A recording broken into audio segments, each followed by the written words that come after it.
Halo, assalamualaikum warahmatullahi wabarakatuh. Perkenalkan, aku Heni Pratiwi dan di video kali ini aku ingin sharing ke bunda-bunda semuanya tentang satu masalah yang sering banget dialami oleh wanita. Nah, jadi sebagian besar wanita itu pernah mengalami yang namanya keputihan. Ya, bahkan keputihan di sini itu nggak bisa disepelekan ya bun. Kadang memang cirinya itu hanya keluar cairan menggumpal, terus juga gatal-gatal di area kewanitaan ya. Terus badan kita itu masih kayak terasa sehat-sehat aja, tapi ternyata masalah keputihan ini memang sangat-sangat nggak bisa disepelekan karena bisa berakibat fatal dan juga mengganggu kesuburan wanita. Bahkan wanita itu bisa mengalami kemandulan karena keputihan yang sudah parah dan berujung pada infeksi. Nah, di video kali ini aku pengen sharing tentang pengalaman pribadi aku dan juga aku pengen sharing gimana caranya aku bisa terbebas dari si keputihan yang membandel itu. Jadi aku mohon ya teman-teman, video aku itu sangat penting di setiap detiknya. Jadi untuk kali ini please jangan di skip ya, karena ini ada informasi-informasi dan juga cara-cara yang sangat penting ya untuk kalian simak dari awal sampai akhir ya. Takutnya kalau misalkan video ini di skip, kalian itu akan mendapatkan informasi yang setengah-setengah sehingga kalian itu salah dalam menangani keputihan ini. Jadi catatan ya teman-teman, untuk cara yang satu ini saya nggak rekomendasikan buat para wanita yang belum menikah ya. Cara untuk mengatasi keputihan ini itu cocoknya buat wanita yang memang sudah menikah ya. Kalau misalkan belum menikah itu nggak dianjurkan ya. Oke, jadi sedikit cerita ya bun. Jadi keputihan itu memang ada keputihan yang normal ataupun keputihan yang abnormal. Nah, keputihan yang abnormal inilah yang mesti kalian waspadai. Jadi ciri-ciri dari keputihan abnormal itu yaitu yang pertama, keluar cairan ya, bahkan cairan itu seringkali disertai oleh gumpalan ya, dan gumpalan itu warnanya itu putih sampai ke kuning-kuningan ya. Jadi benar-benar keputihan itu udah menggumpal-gumpal ya, itu keluar dari area vagina kalian ya. Jadi kalian itu bahkan bisa melihat si keputihan itu di sidi kalian ya. Nah, terus selain itu, selain keluarnya cairan yang menggumpal warna putih kekuningan tadi, keputihan itu disertai dengan rasa yang gatal ya. Jadi gatal di sini itu adalah gatal di area kewanitaan ya, nggak cuman di luarnya aja tapi di vagina bagian dalam itu terasa gatal, rasanya itu pingin digaruk gitu, tapi kita nggak bisa ya. Bahkan kita itu nggak boleh garuk ya, kita itu nggak boleh garuk karena nanti bisa menyebabkan yang namanya iritasi. Nah, selain itu juga keputihan itu berbau ya, keputihannya itu rasanya itu bau amis ya, bau nggak enak lah pokoknya. Nah, biasanya keputihan itu bisa terjadi karena kita itu kurang menjaga yang namanya kebersihan organ kewanitaan ya. Biasanya karena area kewanitaan kita itu yang lembab ya, ataupun sidi kita itu yang basah, lembab, nggak kering ya, itu memicu adanya bakteri sehingga bisa menyebabkan yang namanya keputihan. Nah, kalau aku pribadi ya, keputihan yang aku alami itu disebabkan karena bakteri ya, karena memang pada waktu itu aku itu nggak menjaga yang namanya area kewanitaan aku itu agar tetap kering. Jadi penting banget kalau misalkan kalian itu habis buang air kecil itu dielap menggunakan handuk ataupun tisu supaya area kewanitaan kalian itu tetap kering ya. Kalau misalkan basah itu bisa membuat yang namanya keputihan. Oke, jadi setelah aku tahu bahwa aku itu keputihan ya, bener-bener aku itu ngerasain gatel yang bener-bener gatel ya, tapi aku nggak bisa menggaruknya. Setelah itu aku langsung beli obat keputihan di apotik ya. Aku beli obat keputihan di apotik ya. Aku tanya sama apotekernya obat yang bagus untuk keputihan itu apa, terus aku dikasih obat ya. Aku juga lupa nama obatnya itu apa. Pokoknya aku minum obat itu sampai habis, nggak ngefek apa-apa ya. Jadinya keputihan aku yang nggak yang berkurang ya, ataupun terus mendingan itu enggak ya, tetap nggak ngefek obatnya ya. Nah, selang beberapa minggu kemudian aku itu ke dokter ya, dokter kandungan. aku meriksain tentang keputihan aku ya. Terus aku di situ di USG ya. Alhamdulillah rahimku, organ reproduksiku itu masih bagus, masih normal ya. Berarti keputihan itu belum merusak jaringan yang ada di organ reproduksi aku ya.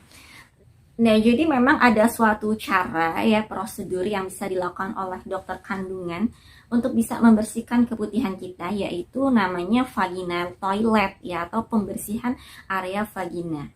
Jadi nanti kita itu begagah ya, kayak orang mau ngelahirin itu, terus dokternya itu membersihkan area dalam vagina kita, terus dibersihkan, terus keputihannya itu dikeluarkan sampai area vagina dalam kita itu benar-benar bersih. Nah, cuman untuk vaginal toilet ini emang lumayan ya biayanya ya Bun ya. Dan kita itu nggak bisa juga kan setiap saat itu harus ke dokter untuk kita itu mau membersihkan area vagina dalam kita itu ya. Itu kayaknya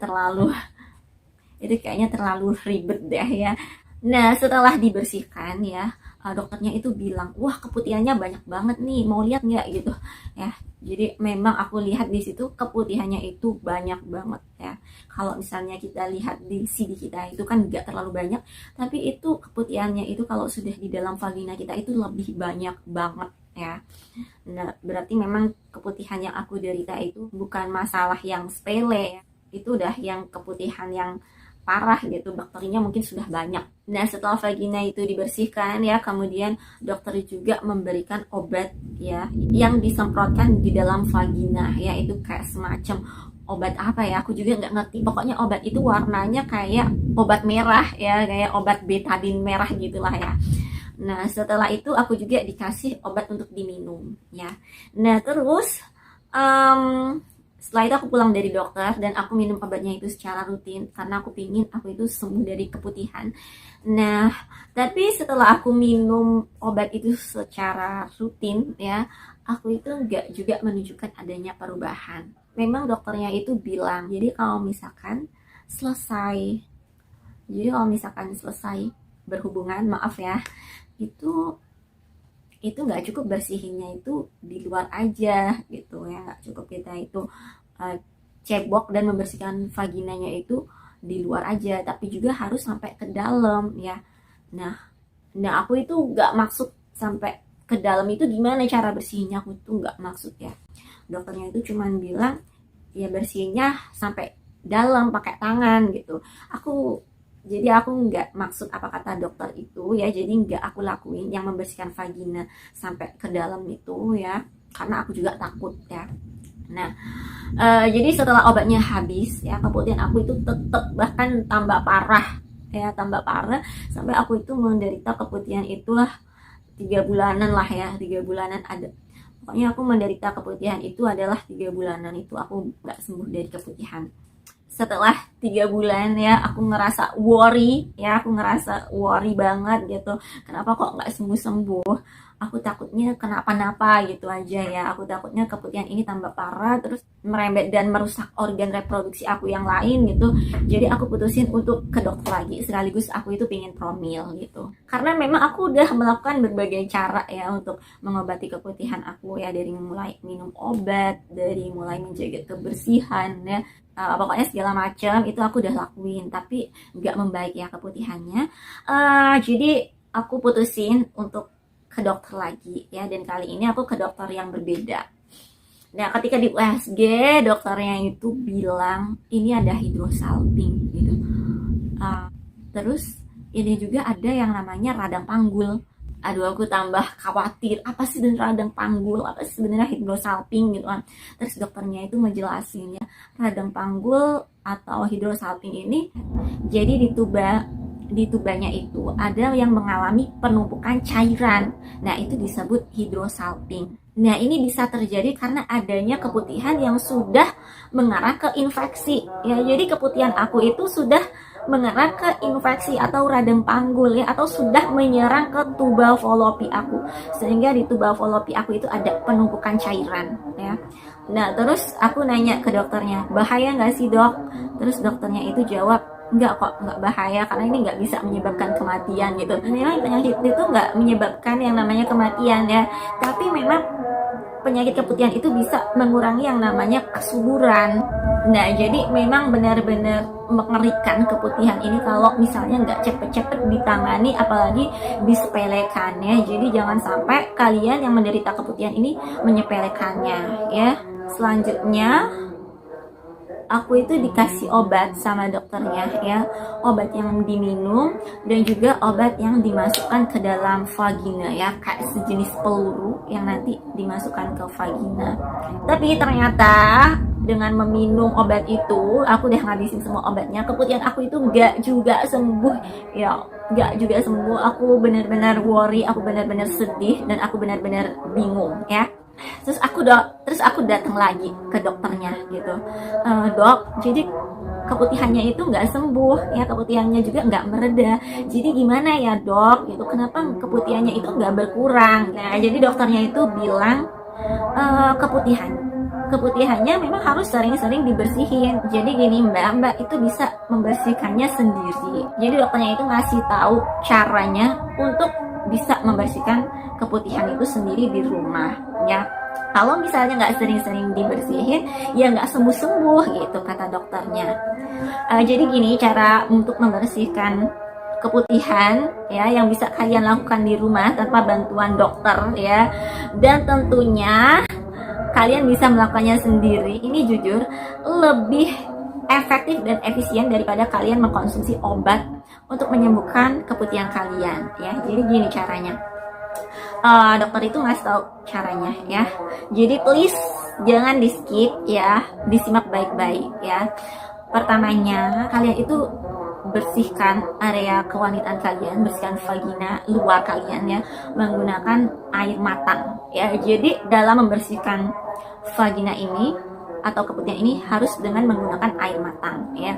Jadi silakan kalian basuh vaginanya itu dengan menggunakan air matang ya. Terus tangan kalian itu harus bersih, kukunya itu harus sudah dipotong ya, nggak boleh tajam ya. Terus bersihkan tangan kalian sebersih-bersihnya, bisa menggunakan sabun, kemudian dibilas, dan kemudian dibilas juga menggunakan air matang ya. Jadi tangan kalian harus benar-benar bersih dan steril ya. Nah, terus selanjutnya kalian itu jongkok ya, jongkok kayak orang mau buang air kecil ya, kalian jongkok ya. Terus kalian masukkan salah satu jari kalian ya, kalau aku menggunakan jari tengah ya, menggunakan jari tengah. Nah, masukkan secara perlahan-lahan ya ke vagina kalian sampai mentok ya, sampai menyentuh serviks ya. Nah, ini gambarnya ya. Nah, sesudah itu kalian tekuk jari kalian ya, dan kalian keluarkan kotoran-kotoran atau keputihan-keputihan yang ada di area dalam vagina kalian ya. Kayak orang yang sedang ngupil ya, kayak orang yang lagi ngupil ya, dia akan memasukkan jarinya ke hidung ya, terus ditekuk ya, ngeluarin upilnya atau ngeluarin kotoran yang ada dalam hidung ya. Ini sama aja kayak orang lagi ngupil. Nah, jadi sudah kalian masukkan jari kalian itu ke dalam vagina kalian ya, kalian tekuk ya, kalian bersihkan ya. Setelah itu keluarkan ya, nah setelah itu basuh tangan kalian ya, basuh jari kalian yang tadi itu sudah masuk ke dalam ya, dibasuh sampai bersih ya. Kemudian ulangin lagi masuk ke area dalam vagina kalian ya. Terus juga ditekuk, dikeluarin kotorannya sampai kotorannya itu benar-benar bersih ya, benar-benar area vagina dalam kalian itu bersih, nggak ada kotoran ataupun nggak ada keputihannya lagi ya, karena keputihannya sudah kalian keluarkan semua. Oke, setelah kalian rasa sudah bersih ya, kalian bisa cuci tangan kalian ya. Terus juga dielap menggunakan handuk yang bersih ya. Kalian bisa ulangi lagi, masukkan jari kalian ke vagina kalian ya, supaya bagian dalam vagina kalian itu nggak lembab karena tadi air yang tertinggal di jari-jari kalian ya. Setelah itu kalian pasti akan merasa bahwa keputihan yang mengganggu, keputihan yang ada di dalam area vagina kalian ya, area dalam vagina kalian itu udah bersih ya, itu udah nggak ada lagi karena sudah kalian bersihkan. Nah, mungkin selang dari itu ya, selang 1 hari keputihan itu timbul lagi ya. keputihan itu ada lagi ya, berarti kalian harus membersihkannya lagi ya. Untuk tahap ini mungkin kalian itu harus membersihkan keputihan itu 1 hari sekali gitu ya, supaya area vagina kalian itu bersih ya.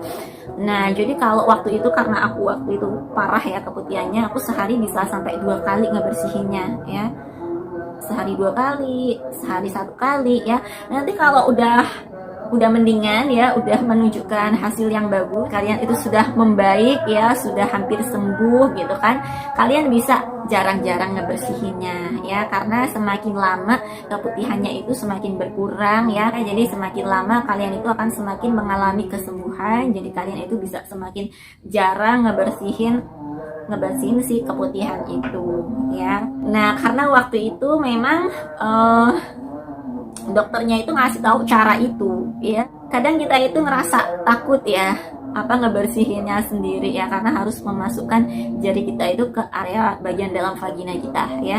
Tapi kalian nggak perlu takut ya, ini tuh aman selagi kalian bisa menjaga kebersihan tangan kalian.